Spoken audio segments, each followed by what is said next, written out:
Hi, I'm Akiva Martyr. And I'm Dana Katz. And this is Shield News with your Week at a Glance.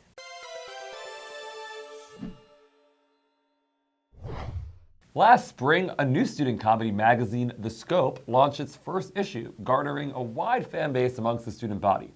With students craving more, this past week, they released their second issue, satirically tackling the Wilf campus construction, student elections, the IMYU telethon, and more. The second issue has been met with enthusiasm from the student body, who cannot wait for more. In other news, YU graduates Yair Shahak and Yael Froelich will be the first ever married couple to compete in the Chidon Tanakh. Shahak, who taught Hebrew language in Yeshiva University, is currently pursuing a Master's of Music in Violin Performance at Queens College. Froelich is pursuing a PhD in 19th century intellectual Jewish history at NYU. We wish the both of them the best of luck.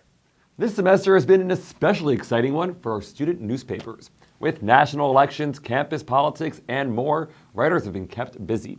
We sat down with Doron Levine, editor-in-chief of the YU Commentator, to hear about his experience. Thanks, Akiva. Welcome to Shield News, Doron. As editor-in-chief during a controversial year of university and global news, what do you feel has been the primary goal of the newspaper? As the newspaper, we see our role as fostering open dialogue on campus and allowing students to express their diverse viewpoints and kind of speak with each other through the Commentators Forum.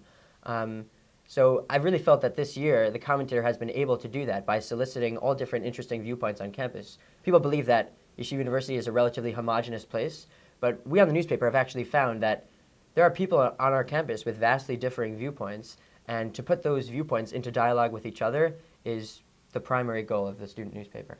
The Commentator is a publication with a very long history. In what ways do you feel that this year's paper has been different from previous years?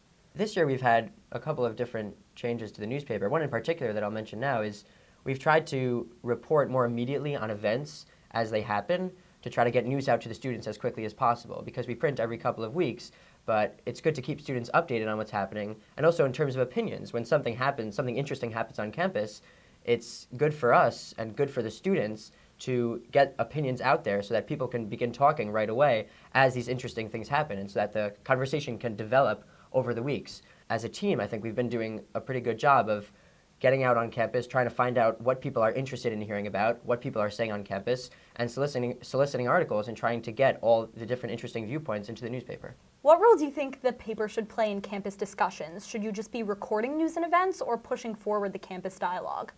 I'm not sure exactly what the role of the Commentator officially should be, but as we've been doing it this year, we've really been trying to reach out to all different people on campus to try to get all possible viewpoints into the newspaper, and I think that creates a much more rich discussion and a much more interesting newspaper.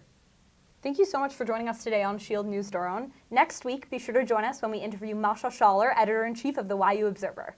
Also make sure to stay on the lookout for Shield's coverage of this week's Hanukkah Fest. And now, over to Yoshua and Abigail for events. Hi, I'm Yoshua Zerman. And I'm Abigail Adler. Tonight, Yeshiva Activities Society is hosting the second annual Lights in the Heights movie night. The movie playing is currently a surprise, so keep your eyes peeled for updates about the movie in your emails. And for those of you on the prowl for free food, hot chocolate, popcorn, cookies, and milk are yours for the taking. Leave the woes of finals at the library and get some actual human interaction instead. The movie begins at 8 p.m. in first 535. On Tuesday, it's time to unleash your inner shark. Tamid is hosting Shark Take Night, where students pitch the startups they've been working on in Tamid to venture capitalists. Come hear the innovative ideas students have come up with, or share your very own ideas. The event starts at 8 p.m. in 215 Lexington, Yagoda Commons. Seniors, if you're still desperately figuring out your plans for next year, the Career Center has you covered. During Club Hour on Wednesday at 2:40 to 3:35, the Career Center on the Barron campus is hosting an event titled Make the Most of Your Gap Year. It's your chance to learn about job, internship, and service opportunities you could take advantage of in the year before attending graduate school. The event will take place in 215 Lexington, room 210. Make sure to RSVP on YU Career Link.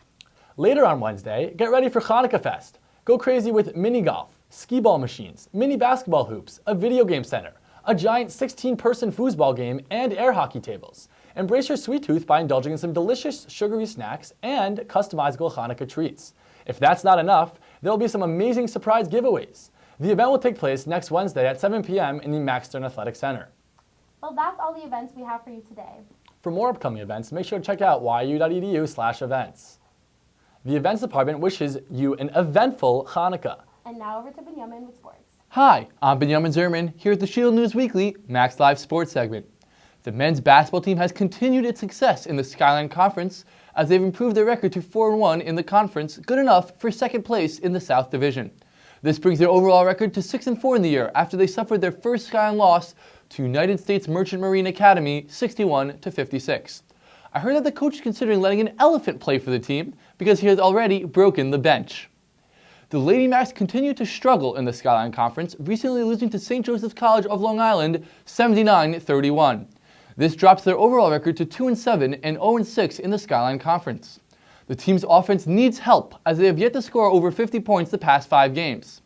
I've heard there's been a spike in attendance of elderly people who believe they stop aging when the clock stops. I've been working on my cheerleading and want to suggest some cheers to use at games.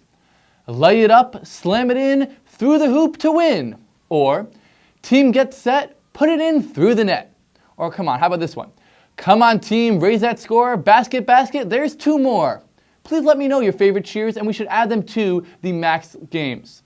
That's it for me here. It has been real. For more Maccabee scores and updates, be sure to check out yumax.com. Let's go Max. Our fan of the week this week is Sim senior Gaby Barrett. Gaby said, quote, "My roommate Jordan Schoenfeld and I rely on Shield News as our dosage of fun after our strenuous weeks in the classroom.